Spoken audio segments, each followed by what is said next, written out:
Hello, my name is William Howard, and today I'll be talking about an event so massive it rocked the foundation of every human living at that time.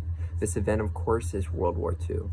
Imagine being your age now, 17, 18, 19 years old, and being sent across the world without any choice in the matter, with only the promise of adventure and little pay.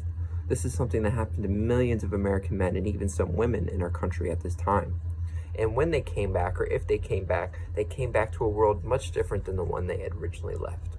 Today, I'll be talking about World War II and the effects it had on American society afterwards, as well as global society. And we'll also be talking about how some of these effects can still be felt today, starting with suburbia. Suburbia was a term coined in the late 40s to describe new housing model developments that were massive. Basically, they would build about 10,000 to 15,000 houses in these little neighborhood areas, and they're very cheap and affordable for new families to come, especially veterans who were able to get them for $0 down on loans. This started a new American way of life. It was more of Americans looking for stability for this whole generation of people that grew up during the Depression and the war, where they grew up with nothing but uncertainty. Through the stability, the baby boomer generation was born, and from 1951 to 1960, millions of babies were being born each year, just more and more each year as they went on.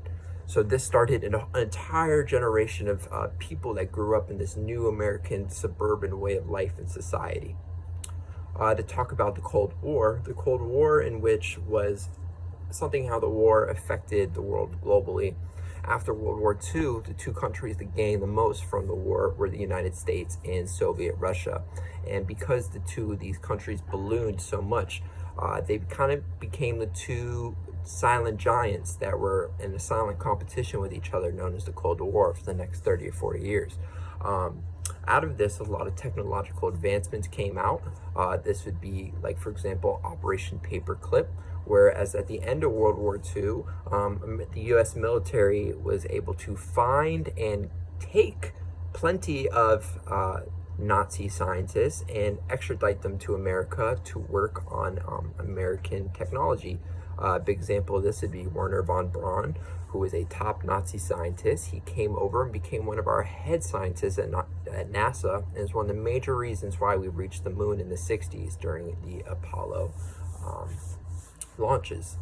As well as that, there's a lot of computer and technological advancements from World War II and leading into the Cold War, including the microchip and radar, which is still used plenty today, especially in flight, in commercial flights. How these changes can be felt today. Well, if you ever have to drive anywhere, I'm sure you have to get on the American highway system. Well, the American highway system is a complete adaptation of the German Autobahn system. In fact, President Eisenhower enjoyed the Autobahn so much that one of his first moves when he came back to America after the war was to implement the American Highway Foundation, which caused millions of jobs across the country, as well as made it easier for us to travel within our country, as well as airports. For example, the airport I live next to, Hollywood International Airport, was originally a Navy and Air Force base.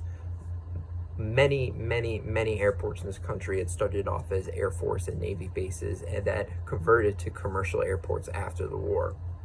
So as you can see, the war didn't just change the world at the time, it changed forever. And you can see how the world would change for the better when it comes out of its darkest corners. So again, my name is William Howard. This was just a quick little informative piece on World War II and how it changed American society afterwards. And everyone, have a good day.